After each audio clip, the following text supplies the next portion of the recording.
Right, we just got word that 12 News journalist Erica Stapleton, she just got out of the courtroom. Erica, if you can hear me okay, what did you witness? What was it like inside the courtroom? Yeah, Tram, we were waiting all day for this moment here. And what's interesting is that when the moment came, it went by really, really fast. Essentially, the jury came into the room. They said they had their verdict, and one of the court staff read the verdict and went through it, said guilty, and the jury was, taken out of the room.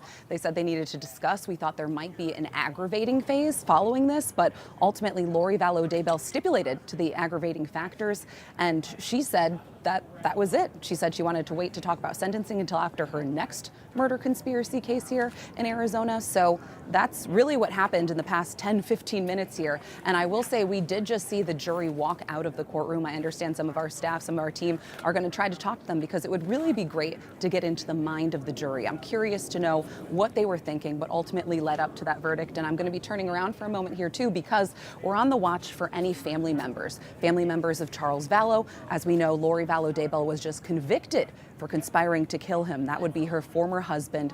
She killed him, according to the state, so she could get his money and be with her current husband, doomsday author Chad Daybell. Of course, we want to know from the jury whether they know now that they have the chance to look up this case and all of Lori Vallow Daybell's history, what they think about her past, whether they knew or had any indication that she had killed her children, that she'd been convicted of that in Idaho, and that she'd been involved in the death of her current husband, Chad Daybell's first wife, Tammy. So a lot of things to consider here and a lot of moving parts all in the past 20 or so minutes. And we're hoping to hear more from the family members of those who were impacted by these crimes. And we're expecting to hear from them hopefully in the next little bit here. We know some of them were in the courtroom when that verdict was read. And I will say there was kind of a collective sigh of like, from that side. I was sitting a few rows behind some of the family members. So that was really the mood there today. And as for, I'll send it back to you guys in a moment, but as for Lori Vallow Daybell herself, she didn't really seem fazed by this outcome. I think she knew that it was maybe a possibility that she would be found guilty here.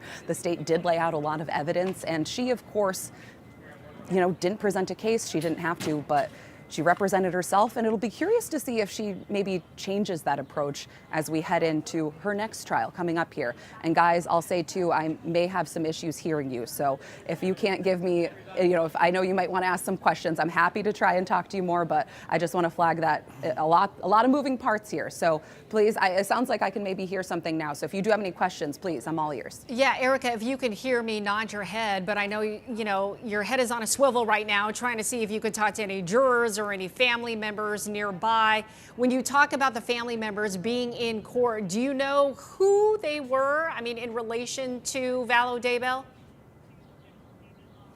Yes, from what I saw, we know Kay Woodcock was in court, and she's a key player in all of this. She testified during this trial. She's Charles Vallow's sister and also J.J. Vallow's grandmother, J.J. Vallow being Lori Vallow Daybell's child that she was convicted of murdering. So she goes way back here and has been involved in the case in Idaho. She and her husband Larry, the grandparents in this case. And it's heartbreaking to hear her story, but we know she really wanted to see justice in this case and has been waiting for 5+ years to see a jury take this case here in Arizona and actually find a guilty verdict. So it's been a really long time coming. I believe another one of Charles Vallow's brothers was sitting next to her in the courtroom, and then someone else of significance would be a man named Brandon Boudreaux. He is Lori Vallow Daybell's, stick with me, niece's ex-husband, and she's also accused of conspiring to kill him.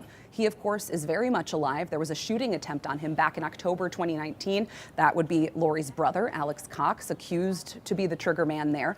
But that's the second case that we're expecting to face in the coming weeks here in Arizona. Of course, again, Boudreaux is alive, and it'll be really interesting to hear from him in that perspective. But there is still this murder conspiracy case. And I've mentioned this before in our coverage, but Alex Cox, again, the brother Lori is conspired of killing with, he died back in 2019 as well, so he can't be charged in any of these cases, although everyone says in all the court records he is the co-conspirator. So obviously a lot of people involved, a lot of moving parts, and I think in Mr. Boudreaux, his case, it's been interesting, I would imagine, for him to follow this because his case is coming up next. Yeah, in fact, it's coming up in early June, again, on a charge of conspiring to commit Brandon Boudreaux. Okay, Erica, I got to ask, When that verdict was read of Lori Vallow Daybell being guilty, what was Lori's reaction? You know, Tram, she was standing, of course. We were waiting for this to come in, and the jury, the verdict was read. It was guilty, and I didn't see much out of her. She kind of just, talked after the fact. She told the judge she wanted to stipulate to the aggravating factors. And, he asked her, when do you want to worry about, the sentencing here for this case? And she said, we can wait till after the next trial. So very nonchalant. And, I use that word specifically because that's what we heard in the testimony here, that after Charles Vallow's death, Lori Vallow Daybell, according to investigators who took the stand to testify in this case, her behavior stood out because she was nonchalant after this horrible thing happened. And we heard in her closing remarks, again, she's representing herself, so she got a lot of face time with the jury here. She said that this was just a family tragedy, but clearly the jury did not buy that from her. And yeah, like I said, Tram, she didn't, put her head down on the desk. She just took it. She took it in, and I think she maybe knew that this was a possibility here. But I will say, too, that my vantage point is from behind her. Sure. So I wasn't looking her in the eyes as this was happening, but I do think that was the impression I got from what I saw in the courtroom. What else, if anything, stood out to you, whether it was when the jury was entering the room to anyone's demeanor, Lori Vallow Daybell's demeanor, anything else that stood out to you? Tram, I think not just media, but a lot of people in the public and all these family members have been waiting not just a long time today to see if we got a verdict in this case, but years. So once we, knew the jury was coming in, I feel like it was almost like a collective holding of breath. I felt like people could hear a pin drop. Everyone was just waiting for that moment to come. And when that guilty verdict was read, again, it came really fast. I know in other cases, maybe there's a little more buildup or we know it's coming, but it was truly a remarkable moment because I think a lot of people have been waiting for a long time to hear this. And again, the big thing in this case is that the jury did not know her backstory. It wasn't brought up in this case. They had to be very specific and narrow with the Charles Vallow death investigation. And I would love to hear from jurors in the coming days here about what they thought and when they're allowed to now Google this case or talk about it. And I would love to know their thoughts now that maybe they have an understanding of the greater magnitude of all the people impacted by Lori Vallow Daybell and the crimes she's now committed. We know her son was in the courtroom, earlier on, but what about today? Did Lori have any family in the courtroom?